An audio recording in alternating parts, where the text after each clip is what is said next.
why do you think Islam succeeded in the first place? Because he kind of, that was kind of Christianity, but a little bit tweaked. You can have more wives, right? 4 wives. That's amazing for a male, right? So why did Islam succeed in the first place? Well, there it is. It's not just you can have, it's a very male-centric religion. It's trying to gratify the male because it's not even 4 wives. You can have 4 wives and as many sex slaves as you want, concubines. That's according to the Quran? That is in the Quran. That's holy. Yes, it's holy. They're called, in Arabic, ma malakat aymankum, which means, so the verses that say you can have 4 wives, they usually say, I want to say 4:3, chapter 4:3 is one of them, but there's others.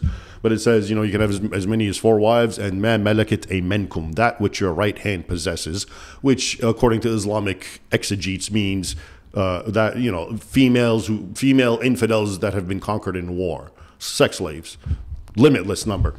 As far as why it became so popular, I think that's one of the reasons, because it really gratified the most basic and primordial urges of men. It's said now, and this is actually why it became very popular amongst tribal peoples, Arabs, and then later Turks, pastoral tribal peoples, and later Mongols, Berbers as well. It never really settled or, you know, became it didn't resonate with sedentary civilized people. It was always nomadic people.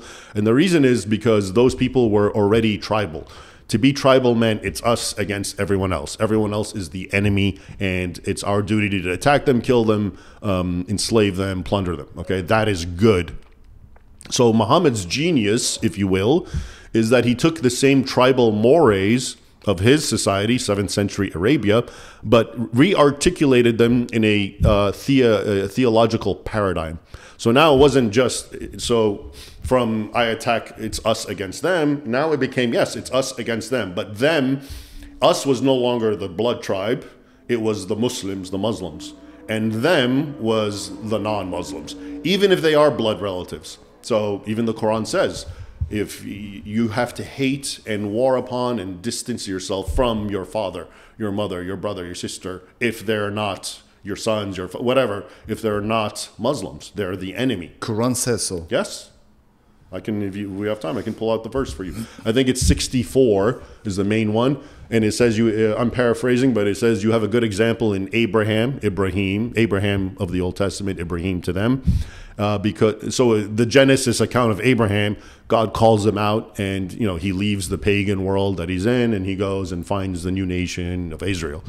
In the Muslim account, he does the same thing, but he also tells his formal family and tribe that we hate you. Enmity shall last forever between us until you believe in Allah alone.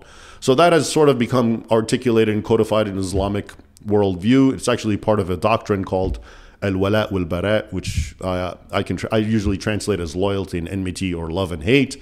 And it basically means you have to love and be close to Muslims. It has nothing to do with blood, and you have to hate non-Muslims, even if they're your relatives, okay? Aisha, his young wife, his child bride, who I believe married when she was 9, though he had possession of her when she was 6. What we would call, then it would be normal. Oh, I'm a Muslim man, I'm 30, I'm 40, and I'm going to marry a 9-year-old. You're going to have 4 wives and as many slaves as you want, concubines. And they talk about how they attacked and killed everyone, and they took a nun and gang raped her until she died in front of everyone.